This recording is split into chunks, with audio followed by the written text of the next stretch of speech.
आप देख रहे हैं सीएनबीसी आवाज। मैं हूं मनीषा गुप्ता और आज बात करेंगे बजट से जुड़ी उम्मीदों से। और कमोडिटी मार्केट्स में यहां पर सभी सेक्टर्स की तरफ से हमने देखा है कि एक बहुत बड़ा रिप्रेजेंटेशन यहां पर वित्त मंत्री को गया है। वैसे तो ये माना जाता है कि 1-1.5 महीना पहले यहां पर बजट बन के तैयार हो जाता है, लेकिन सरप्राइजेज यहां पर फिर भी नजर आते हैं। And never say never kind of a thing है। अभी भी हम यहां पर देख रहे हैं लगातार रिप्रेजेंटेशंस यहां पर सरकार देखती हुई। हमारे साथ आज इन्हीं मुद्दों पर बात करेंगे all India sugar trade association के chairman Prafull Vithlani, all India cotton seed crushers association के chairman Sandeep Bajoria, JLV agro के डायरेक्टर विवेक अग्रवाल और एग्री इकोनॉमिस्ट देवेंद्र शर्मा। आप सभी का कार्यक्रम में स्वागत है। प्रफुल्ल जी, आपसे पहले शुरुआत कर लेते हैं। और चीनी की बारी अगर आए तो यहाँ पर माना जा रहा है कि एक्सपोर्ट्स के लिए सरप्लस है, किया जा सकता है, लेकिन मिनिमम सेलिंग प्राइस चीनी का जो है वो भी इंडस्ट्री चाहती है कि बढ़ाया जाना चाहिए। हमने 2019 के बाद उसे छूते हुए नहीं देखा। ये तो 2-3 बातें हैं ही जो इंडस्ट्री देख रही है, लेकिन आपको क्या लगता है इस बजट में शुगर एंड एथेनॉल सेक्टर की तरफ से क्या देखा जा सकता है? देखिए, ये शुगर के लिए एमएसपी की जो डिमांड जैसे आपने कहा, और जो इथेनॉल के लिए जो है, पर्टिकुलरली मैं बजट से इथेनॉल की ज्यादा अपेक्षा लेके बैठा हूँ। इथेनॉल में ऐसा है कि जब हमारी consolidated profit and loss industry की बैलेंस शीट बनती है, तो प्रॉफिट एंड लॉस अकाउंट में अभी इथेनॉल डिवीजन जो है उसकी वजह से पूरी बैलेंस शीट जो है वो खराब हो गई है। क्योंकि लास्ट ईयर जो अक्टूबर नवंबर में इथेनॉल प्रोडक्शन को बंद किया गया था, तो अभी 2 साल 1.5 साल ही हुआ है कि काफी बड़ा कैपेक्स लगाया हुआ है। और वो कैपेक्स का जो है उसकी इनकम नहीं होती है, तो शुरुआत में ही ये इंडस्ट्री खराब पोजीशन में आ जाती है। तो हमने जो है हमारी डिमांड जो इस तरह से कि एक तो 2023-24 और 2024-25 के लिए जो इंटरेस्ट कॉस्ट है कैपेक्स का, वो सबवेंशन किया जाए गवर्नमेंट द्वारा। जो अभी भी क्या है कि प्राइम मिनिस्टर की जी का जो ड्रीम है वो 20% तक पहुंचने के लिए अगर कोई नया इथेनॉल प्लांट लगाता है, जो मुझे लग रहा है कि 2025-26 में तो काफी अच्छा इथेनॉल का प्रोडक्शन हुआ, 24-25 में भी काफी अच्छी उम्मीद है, और 20% कैपिटल सब्सिडी अगर दी जाए, ये चीज ऐसी है कि शुगर इंडस्ट्री एक जो हम टेक टेक जो रहती है सर्विस ओरिएंटेड, उसके जैसी एक काफी इंडिया में साबित हो सकती है कि वो फ्रूटफुल हो सकती है। जो शुगर केन का प्रोडक्शन कितना है और उसका ग्रोथ के लिए या क्लाइमेट प्रिवेंशन के लिए आर&डी का एक्सपेंडिचर के लिए कुछ रियायतें या कुछ बजट दिया जाना चाहिए। कमिटमेंट ऑफ हाइक जो है वो ऑयल का जो है शुगर जूस की तरफ से जो इथेनॉल का है, वो हम चाहते हैं कि अक्टूबर तक कभी भी आ जाए। मुझे बजट में आने की उम्मीद तो कम है, पर दे देवे तो काफी अच्छा रहेगा। और फर्स्ट जो जैसे मैं कह रहा हूं कि सॉफ्टवेयर टेक्नोलॉजी इंडस्ट्री को एक नया रूप दिया गया, वैसे शुगर इंडस्ट्री को देने के लिए अगर चाहते हैं कि एक नई इंडस्ट्री वर्ल्ड में ब्राजील को भी बीट कर सकती है, जो हमने 1 साल किया है, तो 3 साल के लिए इनकम टैक्स का जो है एक वेकेशन देना चाहिए। ये एक छोटी सी फ्यू हमारी मांगे है, जो अगर दी जाए तो वो काफी अच्छी रहेगी। एब्सोल्युटली। बहुत बड़ी इन्वेस्टमेंट्स हमने इंडस्ट्री की तरफ एथेनॉल की तरफ आते हुए देखी हैं। और जैसे आपने कहा 23, 24, 25 के लिए अगर इंटरेस्ट कॉस्ट सबवेंशन मिलता है तो इंडस्ट्री को ऑफ कोर्स यहाँ पर काफी सहारा होगा। मिनिमम सेलिंग प्राइस एक और चीज है। साथ ही प्रफुल्ल जी, अगर जिस तरह से एथेनॉल प्राइसिंग हम देखते हैं अब इस साल की, अभी भी यहाँ पर इंतजार है, एक प्राइसिंग फॉर्मूला को लेकर कॉन्स्टेंट यहाँ पर पुश रहा है, आपको लगता है सरकार इस तरफ देखेगी? देखिए, मुझे पूरी उम्मीद है, ये 100% उम्मीद है, चाहे बजट में हो या सितंबर एंड या अक्टूबर में हो, ये तो डेफिनेटली करना ही पड़ेगा और करेंगे ही। वो हमें उम्मीद भी है, जिस ढंग से हमने जब भी हमारा डेलीगेशन गया है और हमें जो बताया गया है, तो डेफिनेटली यस, अक्टूबर तक मुझे इसमें तो कोई दो राय नहीं लगती है कि इथेनॉल के जो जूस से जो बनती है, शुगर केन जूस से, उसकी प्राइसिंग तो बढ़ेगी, रिवाइव होगी।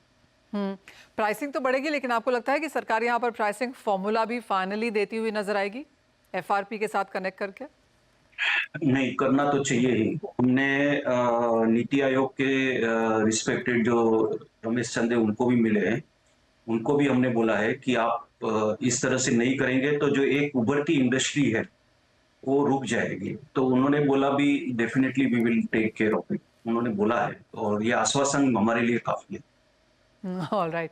साथ ही साथ अगर प्रफुल्ल जी यहाँ पर जिस तरह की डिमांड्स अभी या फिर यहाँ पर बाजार में निकलती हुई नजर आई हैं, चाहे वो जीएसटी को लेकर है, इनपुट कॉस्ट को लेकर है, काफ़ी सारी चीज़ें सभी सेक्टर्स की तरफ से एक साथ यहाँ पर हैं, चाहे वो फ्लेक्सी फ्यूल के बारे में है या फिर हाइब्रिड व्हीकल्स के बारे में है, जिस तरह के जीएसटीज हैं, आपको लगता है यहाँ पर भी कुछ फेरबदल करने की ज़रूरत है? जी, जरूरत तो है ही। पर्टिकुलरली ऐसा है कि इंडिया का अगर आप इंपोर्ट बिल क्रूड का अगर कम करना चाहते हैं, इसके लिए इथेनॉल को आप इतना अच्छी सुविधा दे रहे हैं, तो हाइब्रिड ट्रांसपोर्टेशन व्हीकल्स जो रहती है, उसका अगर चेंज आता है तो हमें काफी चेंज मिलेगा। ईवी का तो थोड़ा सा एक बैटरी का डर रहता है कि 6 साल के बाद इनकी या 5 साल के बाद लाइफ रहेगी कि नहीं रहेगी, पर हाइब्रिड को तो काफी अनुसंधान देना चाहिए और मुझे पूरी उम्मीद भी है कि नितिन गडकरी जी इसके बारे में सोचेंगे। एब्सोल्युटली। तो काफ़ी कुछ है यहाँ पर जो शुगर एज एन इंडस्ट्री यहाँ पर मांग रही है, लेकिन जैसे प्रफुल्ल जी ने कहा कि एथेनॉल में जिस तरह की इन्वेस्टमेंट्स हैं, सरकार यहाँ पर अगर कुछ करे तो इंडस्ट्री उसको काफ़ी पॉजिटिव तरीके से देखेगी। प्रफुल्ल विटलानी जी, बहुत शुक्रिया साथ जुड़ने के लिए और शुगर एंड एथेनॉल पे बात करने के लिए। लेकिन अब ध्यान अपना यहाँ पर कॉटन सीड ऑयल पे डालते हैं, full oil edible oil sector पे डालते हैं। संदीप बजोरिया जी, पहले आप कैसे देखते हैं ड्यूटी डिफरेंशियल तो of course crude and refined के बीच में है ही, जो यहाँ पर इंडस्ट्री काफ़ी समय से चाहती है, आपको लगता है वो आ पाएगा? और उसके अलावा अगर टॉप 3 कोई यहाँ पर रिप्रेजेंटेशंस आपकी हो तो क्या है? मनीषा जी, अभी लास्ट वीक अहमदाबाद में अपने कॉटन ऑयल का नेशनल सेमिनार किया था, आप भी प्रेजेंट थे उस समय वहाँ। जी। वहाँ भी हम सब लोगों ने वही कहा कि भी बजट में 3 चीजें बहुत जरूरी है। पहली चीज कि भाई जो ऑयल सीड डेवलपमेंट को थर्स्ट देना चाहिए वो मिसिंग हो रहा है। पाम के लिए तो हमने एक नेशनल मिशन बनाया है और बाकी चीजों के लिए जैसे ग्राउंडनट हो गया, रेपसीड हो गया, कॉटन सीड हो गया, सोयाबीन हो गया, इनके लिए भी एक अनाउंसमेंट हुआ था, लेकिन उसके लिए एक मिशन मोड में काम आगे बढ़ना जरूरी है और उसके लिए अलोकेशन फंड्स का होना जरूरी है, जो करीबन 5,000 करोड़ हर साल वहां अलोकेट होना चाहिए, जो साइंटिफिक रिसर्च हो नई सीड वेराइटीज में और किसान को डेमोन्स्ट्रेशन फार्म्स करके और बेस्ट प्रैक्टिसेस करके थोड़ा मैकेनाइजेशन करके वो सब हेल्प करना चाहिए। तो इसके लिए चाह रहे हैं हम लोग कि भाई इंपोर्ट ड्यूटी थोड़ी बढ़े, तो इंपोर्ट ड्यूटी जो अभी 5.5% क्रूड पे है वो कम से कम आप समझ के चलिए 20% क्रूड की हो जाए और रिफाइंड ऑयल की ड्यूटी जो अभी 12.5 मतलब 13.75 है, वो ड्यूटी 35 प्लस सरचार्ज मिला के 38.5 हो जाए। तो क्रूड की ड्यूटी सरचार्ज मिला के 22 और रिफाइंड की ड्यूटी सरचार्ज मिला के 38.5। यदि ये ड्यूटी स्ट्रक्चर गवर्नमेंट रिड्यूस कर पाती है और कर सकती है, थोड़ी हिम्मत जुटाने की जरूरत है, तो देश में आत्मनिर्भरता की तरफ में पूरी 100% आत्मनिर्भरता तो पॉसिबल नहीं है, लेकिन आज जो हमारा इंपोर्ट डिपेंडेंस 60% इंपोर्ट पे है और 40% डोमेस्टिक है, वो हम रिवर्स कर सकते हैं। हम डोमेस्टिक को 60 कर सकते हैं और इंपोर्ट को 40 पे ला सकते हैं, यदि इस तरह का हम डिसीजन ले तो ये हमने बता रखा है गवर्नमेंट को और हमें कुछ उम्मीद है कि इस समय गवर्नमेंट में कुछ सुनवाई इस बात की होगी। लोकसभा इलेक्शन के पहले तो सभी चीज बहुत मुश्किल हो रही थी, अभी भी कुछ व्यूज हैं कि जो इन्फ्लेशन ही सोच रहे हैं और कंज्यूमर ही सोच रहे हैं, लेकिन बहुत सारे व्यूज ये भी है कि किसानों की भी बात सुनने का टाइम आ गया है, जरूरी हो गया है। नहीं तो किसान भी एक वोट बैंक है और उसकी तरफ हमें तकलीफ हो सकती है।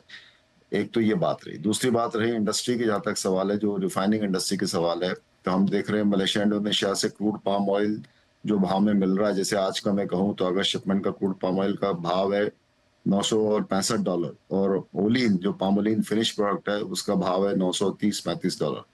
तो $30 सस्ता फिनिश प्रोडक्ट वो लोग बेच रहे हैं मलेशिया इंडोनेशिया इस देश में क्रूड ऑयल से, और हमारा जो ड्यूटी डिफरेंस है वो सिर्फ अभी 7.5% का है, वो एडिक्वेट नहीं है इस चीज को हैंडल करने के लिए। तो वो ड्यूटी डिफरेंस को बढ़ाने की भी बहुत जरूरत है, वो 7.5 से 15% करने की जरूरत है। ये सब चार्ज करोगे तो इस पूरे सिस्टम में एक इक्विलिब्रियम आएगा और एक हॉलिस्टिक सॉल्यूशन निकलेगा, जिसमें किसान है, इंडस्ट्री है, कंज्यूमर है और गवर्नमेंट है। 4 पिलर जिसपे ये पूरा ढांचा खड़ा हुआ है, ये चारों पिलर पे जस्टिस मिलेगा, गवर्नमेंट को भी रेवेन्यू मिलेगा, गवर्नमेंट को भी आप समझ के लिए 45,000 करोड़ रुपए की इंपोर्ट ड्यूटी ज्यादा मिलेगी, उससे वो ये ऑयल सीड डेवलपमेंट में खर्चा कर सकती है, और उसमें वो 45,000 करोड़ में से कंज्यूमर को कुछ और दूसरा उन्हें रिलीफ देना है, तो वो जो पीडीएस में या जो फूड स्कीम में जो गेहूं चावल और ये सब दे रहे हैं, उसके साथ में वेज ऑयल भी दे सकते हैं और उसको कंसेशन रेट में दे सकते हैं। तो ये सब करके पूरा हॉलिस्टिक सॉल्यूशन निकलेगा। हम ऑलवेज बिलीव करते हैं कोई भी चीज का हॉलिस्टिक सॉल्यूशन निकलना चाहिए, सभी स्टेक होल्डर्स को, सभी पिलर्स को जस्टिस मिलना चाहिए, तब वो वाइब्रेंट सिस्टम बनती है और आगे के सालों दशकों के लिए वो सिस्टम काम में आती है। तो हमें कुछ होप है कि इसकी तरफ थोड़ा रास्ता निकलेगा, ये डेफिनेटली हमें होप है इस बजट में। क्लियरली, तो यानी कि ड्यूटी डिफरेंशियल है, नेशनल मिशन है और ऑफ कोर्स जो इंपोर्ट डिपेंडेंस है उसके ऊपर भी यहाँ पर काम होता हुआ नजर आएगा। एक और चीज़ संदीप जी, और ये है एमएसपी को लेकर, इवन एज वो हमने यहाँ पर लगातार बढ़ता हुआ देखा है और आपने उसको टच भी यहाँ पर किया, लेकिन हमने वो चीज़ मस्टर्ड में होते हुए देखी, एक आध दूसरे एडिबल ऑयल में भी जहाँ पर प्राइसेस बिलो एमएसपी थे। और क्योंकि अब यहाँ पर नए एग्रीकल्चर मिनिस्टर हैं, मार्केट्स को काफ़ी ज़्यादा होप्स भी यहाँ पर हैं, आपको लगता है एमएसपी डिफेंड करने के ऊपर यहाँ पर कुछ सुना जा सकता है? मनीषा जी, बहुत अहम सवाल पूछा है आपने और मेरा बहुत क्लियर ख्याल है। मैं अभी ब्राजील डेलीगेशन लेके गया था, 15 दिन पहले ही आया हूँ और उसके पहले यूएस और अर्जेंटीना भी गया था लास्ट ईयर। देखिए, एमएसपी करके और उसको प्रोक्योर करना और गोडाउन में रखना और लंबे अवधि तक उसके इंटरेस्ट और स्टोरेज कॉस्ट इनकर करना और फिर वो माल में थोड़ी क्वालिटी के इश्यू आए और फिर हम उसको बेचने की कोशिश करें, और जब सरकार इतना सारा माल होल्ड करती है फिर बेचने को जाती है तो दाम भी ढंग के मिलते नहीं है। ये सब हमारा गलत सिस्टम हो रहा है। हमें तो प्राइस डिफरेंशियल, भावांतर करना चाहिए। आज हमारा इतना बड़ा डायरेक्ट पेमेंट सिस्टम डेवलप हो गया है, गवर्नमेंट किसानों के अकाउंट में 2-2 हज़ार रुपए वो जो हर महीने डायरेक्ट उनके अकाउंट में उनको क्रेडिट कर रही है, भेज रही है नेशन वाइड। तो पूरा अकाउंटिंग फिनटेक का सिस्टम डेवलप हो चुका है, आधार कार्ड का सिस्टम डेवलप हो चुका है। तो आज के दिन तो मैं आपको एग्जांपल दूं, जैसे आज मंडियां जो है, सोयाबीन का बात है, सोयाबीन मंडियों में मध्य प्रदेश की एक जिले में यदि 5 मंडी है और 5 मंडी में आज एवरेज प्राइस यदि 4700 में बिक रहा है और मध्य प्रदेश की पूरी एवरेज सब जिलों की मंडी का एवरेज प्राइस लेट्स से 4710 है, तो आज जो एमएसपी है तो वो उस दिन का एवरेज प्राइस स्टेट का डिक्लेयर हो जाना चाहिए और जो एमएसपी और एवरेज प्राइस का डिफरेंस है उतना अमाउंट 10 दिन में किसानों के अकाउंट में सीधा आपको ट्रांसफर कर देना चाहिए जी। तो आपको प्रोक्योर करना पड़ा ना, स्टोरेज करना पड़ा ना, इंटरेस्ट झेलना पड़ा ना, वापस बेचते समय आपको दिक्कत आई, बहुत सारे आप बचोगे, क्वालिटी डिटीरियोरेशन से बचोगे। और सब में बड़ी बात, मतलब ट्रेड को मार्केट रेट पे माल मिलेगा और जिसको ट्रेड प्रोसेस कर पाएगा, जिसको ट्रेड और domestic market plus export market में बेच पाएगा, तो ट्रेड की सिस्टम जो है और इंडिया की जो डोमेस्टिक और इंटरनेशनल मार्केट को सप्लाई करने का सिस्टम है वो डिस्टर्ब नहीं होगी। नहीं तो गवर्नमेंट प्रोक्योर कर लेती है कि फैक्ट्रियों का माल मिलता नहीं है, डिस्पैरिटी जाती है, फैक्ट्रियां बंद होती है, एक्सपोर्ट मार्केट लूज हो जाता है, बाद में सब गवर्नमेंट बेचने आती है तो दम से इतना माल आ जाता है। ये सब पूरा डिस्टॉर्शन पे डिस्टॉर्शन। एब्सोल्युटली। सो अगर ये एक डिस्टॉर्टेड मार्केट को अगर ठीक करने का कोई तरीका है तो फिर वो यही है कि एमएसपी डिफेंड करने के जो अलग तरीके हैं यहाँ पर, इसको सरकार को यहाँ पर देखना होगा। लेकिन इसी के साथ एक ब्रेक का भी समय है। हमने आपसे चीनी की और खाने के तेलों की तो बात की है, लेकिन लौटेंगे तो बात यहाँ पर होगी दालों की एंड ओवरऑल एग्रीकल्चर को क्या यहाँ पर एक्सपेक्टेशन है यहाँ पर वित्त मंत्री से, उस पर करेंगे।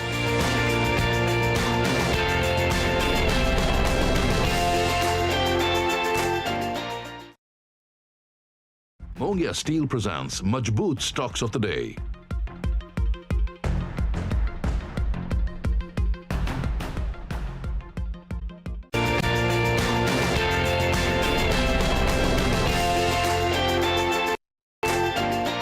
स्वागत है आपका। आप देख रहे हैं बजट उम्मीदें कमोडिटी बाजार को, जो है हमारे साथ अब यहाँ पर विवेक अग्रवाल हैं। विवेक नमस्कार। खाने के तेलों की बात तो हमने यहाँ पर की, लेकिन दालों में भी जिस तरह की हमारी डिपेंडेंस है इस वक्त अंतर्राष्ट्रीय बाजारों पे काफ़ी हाई है। उड़द, तुअर, मूंग को लेकर चिंताएं हैं यहाँ पर और सरकार लगातार यहाँ पर आत्मनिर्भरता की बात करती रही है। आपको लगता है इस समक्ष में यहाँ पर बजट में कुछ सुनने को मिल सकता है? नमस्कार मनीषा जी। देखिए, निश्चित रूप से सरकार लगातार तुअर दाल पे स्पेशली अमित शाह जी ने बोला कि हम डायरेक्ट पोर्टल से खरीदी करेंगे और उस पे वो काफी काम कर रही है, लेकिन ग्राउंड पे अभी भी बहुत सारे काम करने की जरूरत है। और अगर आप देखेंगे कि 2016 में तुअर का उत्पादन बहुत अच्छा हुआ था, उसका मुख्य कारण था कि सरकार ने किसानों को बहुत अच्छी बीज उपलब्ध कराए थे और बहुत रूरल के किसानों को भी, जो इंटीरियर किसान है, छोटे किसान है। तो मुझे लगता है कि अगर हम आत्मनिर्भर भारत की बात कर रहे हैं तो जो अच्छे बीज हैं सस्ते दर पे, जब तक हम उनको उपलब्ध नहीं कराएंगे तो ये बहुत मुश्किल होने वाला है और इंपोर्ट पे डिपेंडेंसी हमारी बनी रहेगी, क्योंकि पूरा का पूरा जो दाल का मॉडल है वो मानसून पे डिपेंड करता है। और 2 साल से अगर आप देखें बारिश अच्छी नहीं हुई और उसका ये इम्पैक्ट रहा कि तुअर दाल हमको बहुत ऊंचे भाव पे मिल रही है, उड़द भी और मूंग भी, लेकिन उसके बावजूद ये इंपोर्ट ने काफी हद तक चीजों को संभाला है। तो एक ऐसे डायनेमिक पॉलिसी की जरूरत है कि जिसपे हम लोग इंपोर्ट पे कुछ हद तक कंट्रोल कर सकें, जिसपे ड्यूटी स्ट्रक्चर एक अच्छा माध्यम हो सकता है। लेकिन उसके बावजूद पल्सेस पे इंपोर्ट की डिपेंडेंसी कम होने की संभावना कम है, क्योंकि मानसून बहुत बड़ा रोल प्ले करता है। और अभी भी हमारा जो किसान है दलहन पे उतना ज्यादा फोकस नहीं कर रहा है। जैसे जैसे हम लोग इस पे फोकस बढ़ाएंगे, डिपेंडेंसी हमारी इंपोर्ट पे कम होगी। उसके लिए फोकस हमको करना पड़ेगा कि हम लोग यहाँ पे किसानों को क्या बेस्ट दे सकते हैं, कितने अच्छे बीज उपलब्ध करा सकते हैं। और दूसरी चीज जो मेरे लिए कंसर्न है कि हमको इंपोर्ट की पॉलिसी को रिवाइव करना पड़ेगा हर 6 महीने पे। पर 6 महीने तक स्टेबल पॉलिसी हमको चाहिए रहेगी, अदरवाइज इंटरनेशनल मार्केट पे इसका बड़ा बुरा इम्पैक्ट जाता है और फिर वो कंज्यूमर पे उसका इम्पैक्ट आता है। तो गवर्नमेंट को हर 6 महीने पे पॉलिसी, 6 महीने तक तो एटलीस्ट गवर्नमेंट को फिक्स पॉलिसी रखनी पड़ेगी, और 6 महीने में आप पॉलिसी रिवाइव कीजिए, उसकी सिचुएशन को देखिए और उसके बाद फिर कोई डिसीजन लीजिए। वेल एब्सोल्युटली एक लॉन्ग टर्म पॉलिसी दालों के तहत यहाँ पर आ सकती है, और सरकार ने लगातार यहाँ पर दालों की बात भी की है। जो फर्स्ट कॉन्वर्सेशन शिवराज सिंह चौहान ने हमारे साथ किया, उसमें भी उन्होंने कहा कि जहाँ तक दालें हैं, खाने के तेल हैं, यहाँ पर काफ़ी कुछ आप आगे जाकर रोड मैप के तहत एक्सपेक्ट कर सकते हैं। देवेंद्र शर्मा जी, आपको भी शो में अब यहाँ पर इंट्रोड्यूस करेंगे। जो इनिशियल यहाँ पर कॉन्वर्सेशंस दिल्ली से निकल के आ रही हैं, माना यही जा रहा है कि नेशनल मिशंस निकल के आ सकती हैं 2-3 सेक्टर्स के लिए, और इसके अलावा ओवरऑल एग्रीकल्चर को digitization, modernization long term policy के तहत यहाँ पर पुश किया जा सकता है। कैसे देखते हैं आप इन बज़वर्ड्स को? पहली बात तो जब भी मैं कृषि मंत्री जी को कभी सुनने का प्रयास करता हूं, और उन्होंने पहले कहा भी है कि मैं तो किसानों को वर्शिप करता हूं, मुझे लगता है कि इस सोच से हमें निकलना पड़ेगा। किसानों को पूजने की जरूरत नहीं है, किसानों को उनको जो उनका हक बनता है या जो उनको एडिक्वेट रिसोर्सेज चाहिए, उस तरफ हमें ध्यान देने की ज्यादा जरूरत है। मैं इसलिए कह रहा हूं कि हमारा जो बजट है एग्रीकल्चर का, और ये मैंने कई बार पहले भी कहा है कि वो 3% से कम एग्रीकल्चर का बजट है, जबकि तकरीबन 50% पॉपुलेशन खेती से जुड़ी हुई है। तो आप सिवाय कि आपने इंडस्ट्री के इश्यूज को एड्रेस कर लिया, उसके अलावा मैंने देखा कि किसानों को हमने अक्सर निगलेक्ट किया है, और इसी कारण हमने देखा कि जो किसानों के प्रोटेस्ट है वो लगातार चलते आ रहे हैं। मेरा ये मानना है कि जो एक्सपेक्टेशन हमें करनी चाहिए, उसे मेरा ये सोचना है कि भाई 3% से कम आज हम बजट एग्रीकल्चर को देते हैं, कम से कम उसको इस साल 10% पे लाना चाहिए। अक्सर तो उसका मेरा मानना है कि 50% बजट एग्रीकल्चर पे जाना ही चाहिए, लेकिन कम से कम एक साल में शुरुआत करें तो 10% आना चाहिए, फिर उसको हम हर साल कोशिश करें कि 10% बढ़ाते जाए। ये एक बात है। दूसरी बात है कि जो मिनिमम सपोर्ट प्राइस है, बहुत इंपॉर्टेंट इशू है। आज तो सारे देश में किसान उसके ऊपर बड़ी चिंता प्रकट करते हैं। हमें ये भी जानना है कि छत्तीसगढ़ स्टेट ने, एक ऐसा स्टेट है जिसने पिछले साल जो प्राइस दिया है पैडी पे, वो C2 प्लस 60% दिया है। यानी स्वामीनाथन कमीशन की रिकमेंडेशन थी C2 प्लस 50%, इन्होंने उससे भी 10% ज्यादा दिया है। 3100 रुपए प्रति क्विंटल का जो भाव है छत्तीसगढ़ में, मुझे लगता है कि अब उसको सारे देश में हमें अडॉप्ट करना चाहिए। Why only Chhattisgarh? Similarly election के टाइम पर जो स्टेट इलेक्शन हुए थे, उस समय कहा गया था कि 2700 रुपए गेहूं का दाम होगा, MSP होगा। अभी तक मैंने देखा कि राजस्थान में वो 2400 रुपए तक ही हम ले पाए हैं। लेकिन कम से कम हम ये 2400 रुपए को सारे देश में तो ये उसको एड्रेस करें कि सब जगह पे यह 2400 रुपए होगा, ना कि सिर्फ एक स्टेट में। मुझे लगता है कि MSP पर फोकस करना बहुत अनिवार्य है इस समय पर, क्योंकि हम जानते हैं कि सारे देश में किसानों के प्रोटेस्ट इसी बात पे हो रहे हैं। एक बड़ी इंटरेस्टिंग डेवलपमेंट हुई है कि सेवा जो संस्था है, उसने जो मनरेगा के वर्कर्स हैं, विमेन जो वर्कर्स हैं मनरेगा के, उनको उन्होंने एक हीट वेव इंश्योरेंस के प्रोसेस शुरू किया। मुझे लगता है कि बहुत महत्वपूर्ण है, क्योंकि गर्मियों में जब टेम्परेचर बहुत ऊंचा चला जाता है तो उस समय दिन को लोग काम नहीं कर पाते, तो उसकी उन्होंने एक हेल्थ इंश्योरेंस शुरू किया है which is called heat wave insurance. मुझे लगता है कि सरकार को ये इस बात पे ध्यान देना चाहिए कि भाई हम हीट वेव इंश्योरेंस कैसे उसको कर पाए। और सबसे उसके बाद है कि जो हम कहते हैं कि in the case of specially pulses और ऑयल सीड्स, आपको याद होगा मनीषा जी कि भारत ऑटोमेटिकली अगर हम देखें पिछले कई सालों में, तो 1995 के आसपास we were self sufficient in edible oils, almost self sufficient. हमने अपनी हरित क्रांति को तोड़ा है, और इसलिए हमें आज ये येलो क्रांति, जो पीली क्रांति थी, उसको तोड़ा है, यानी उसको हमने डिसमेंटल किया। आज रिजल्ट ये है कि we are one of the biggest importers of edible oil. तो हमें उसी सिस्टम पे वापस जाना पड़ेगा। जहां तक कि पल्सेस की बात हम करते हैं, पल्सेस हमारे देश के किसान पैदा कर सकते हैं, लेकिन उनको फिर दोबारा मैं कहूं कि उनको दाम नहीं मिलता है। अगर आप दाम करें और इंपोर्ट एक्सपोर्ट की पॉलिसी को इस तरह से नियंत्रण करें कि जब इंपोर्ट आते हैं तो वो हमारे जो प्राइस प्रिवेल कर रहा है उससे नीचे नहीं इंपोर्ट आने चाहिए। ये हमें इंश्योर करना है। मुझे लगता है कि अगर ये 2-3 चीजें हो जाती हैं तो इस बजट में एक बहुत बड़ी राहत किसानों को दिखाई देगी। एब्सोल्युटली। देवेंद्र शर्मा जी, ऑल्सो जैसे हम बाकी तीनों सेक्टोरल एक्सपर्ट से भी यहाँ पर बात कर रहे थे और सभी का ये भी कहना है कि एक लॉन्ग टर्म सस्टेनेबल पॉलिसी होनी चाहिए, कम से कम 6 महीने तो उसे होल्ड करो। आपको लगता है इस तरह का कोई व्यू आएगा जहां पर हम डायनामिक पॉलिसी की तरफ बढ़ते हुए नजर आए?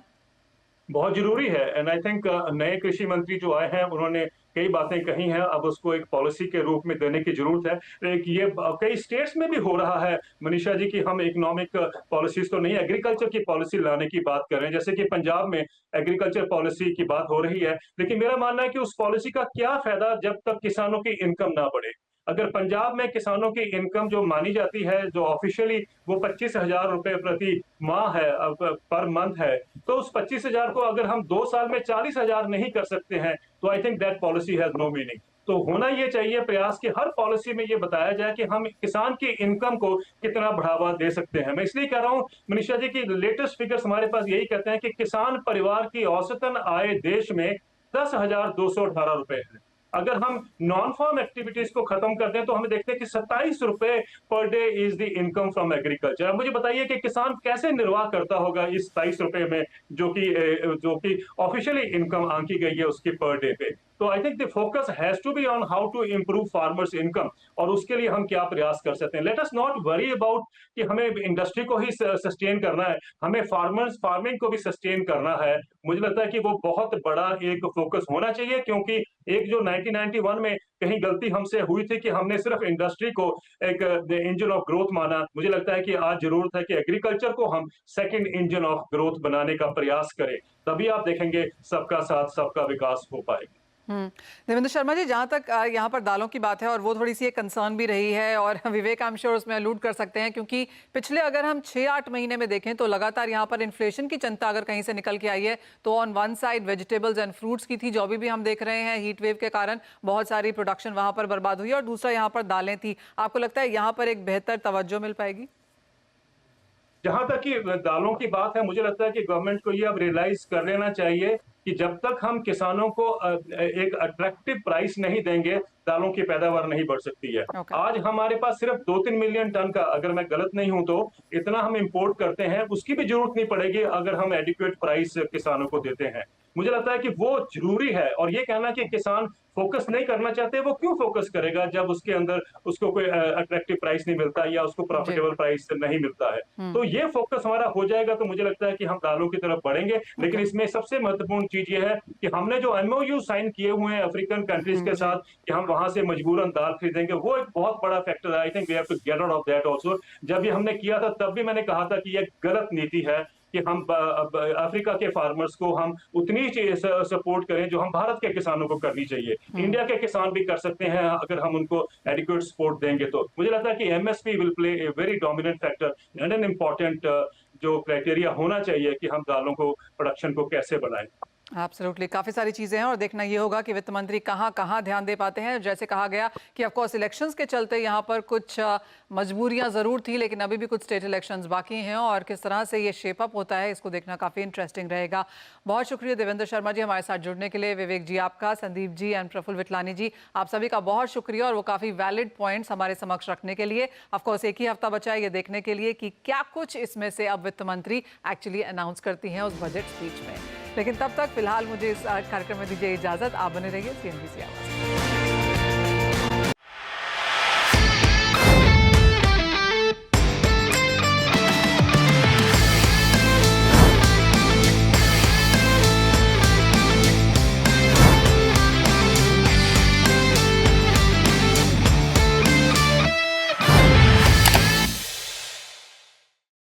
बता दें कि मनी कंट्रोल पर दिए गए विचार एक्सपर्ट्स के अपने निजी विचार होते हैं।